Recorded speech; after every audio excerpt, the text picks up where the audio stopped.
go, sir? How's it going? Pretty good. How are you? Lisa's writing it. That was after a win. Is that what it is? He's right. Speaking. Going a little early today. Walkthrough got moved up a little bit, so sorry about that. Were there any big adjustments made halftime, or obviously it was a big change? What, in your mind, what happened in terms of first half, second half? Yeah, for whatever reason, I think we came out a little sloppy. I think as much as anything, we just couple missed assignments, a couple, decision-making things across the board. So it just came out a little sloppy. I don't think there was necessarily a huge fundamental approach that changed. I think the guys, we just settled down. The guys, got together at halftime, and I think they just, they believe in what we've done to this point.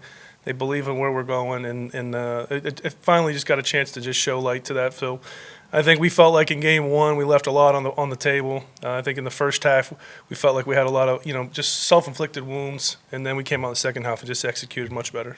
There was a personnel change on the offensive line. I guess how did that lead to improved communication? Because it did seem like communication and pass protection was a little better in the second half.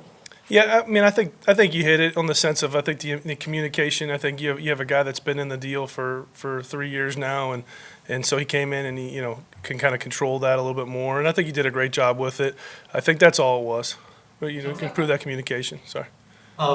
Just play off that. Antonio said that there's still a long way to go with the offensive line, but he seemed encouraged by some things that happened in the second half. Do you think you guys discovered something up front you can build on going forward? Yeah, we're early in this process, right? You got a new group of guys playing together. You got a new system in there, and it's the start of a new season. And so I think I think it's just all about getting better every single day and feeling more confident about what you're going to do and getting to learn each other, getting to play with each other.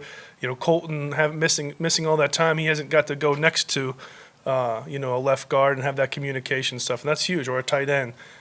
So I think all that stuff's really big, the communication part of it. We're just going to keep getting better at it. We believe in the process, and we're going to continue to work through that. For members of Brock Bowers has seemed to earn a lot of praise, obviously from Rob Gronkowski, Devonta Adams this week, and I was just wondering for you, what have you thought about his composure as a rookie on the field, and also his versatility, ability to use them in so many different schemes? Yeah, both really unique for such a young guy. Did it in college, so it's not like it's unexpected as far as the versatility part of it.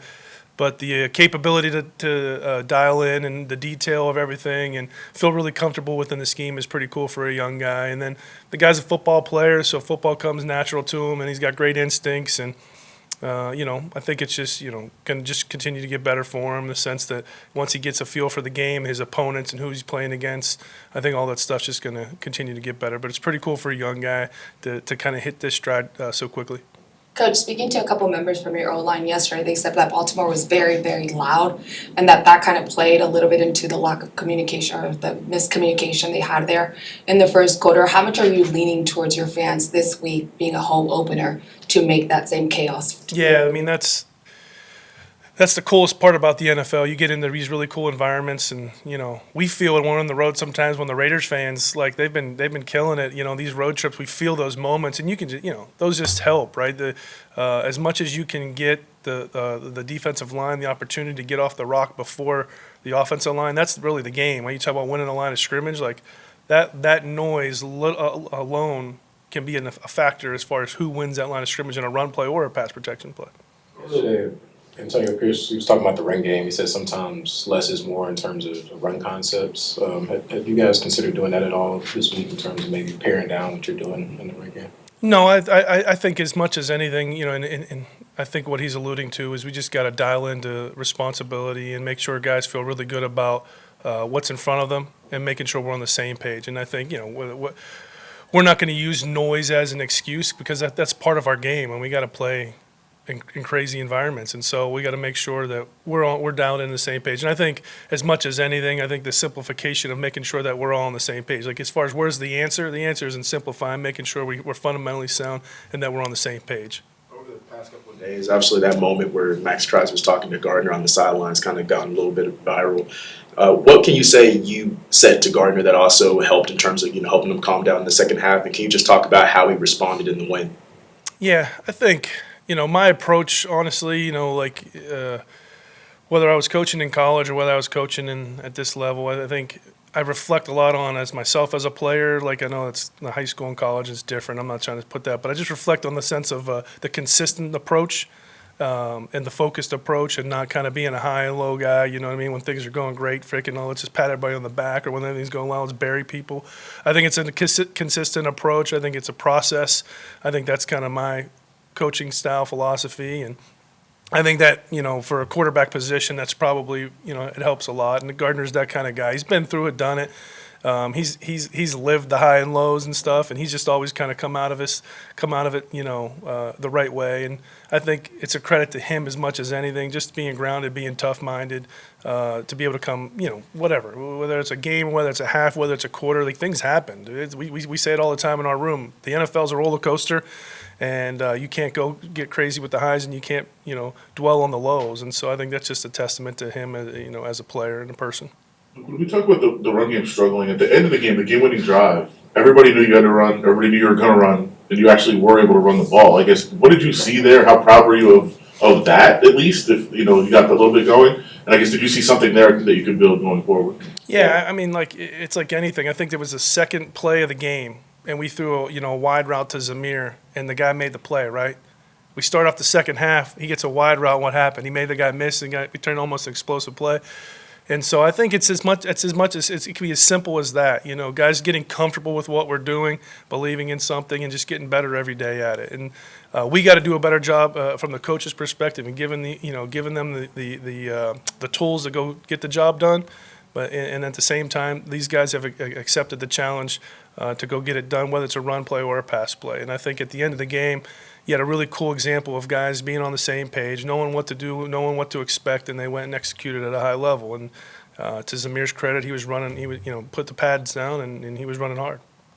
You have a guy like Davante that already knew your system coming into it, but then during the game, he said at halftime he helped to motivate the team as well, spoke up and tried to get them going, fired them up. For you, what's it like?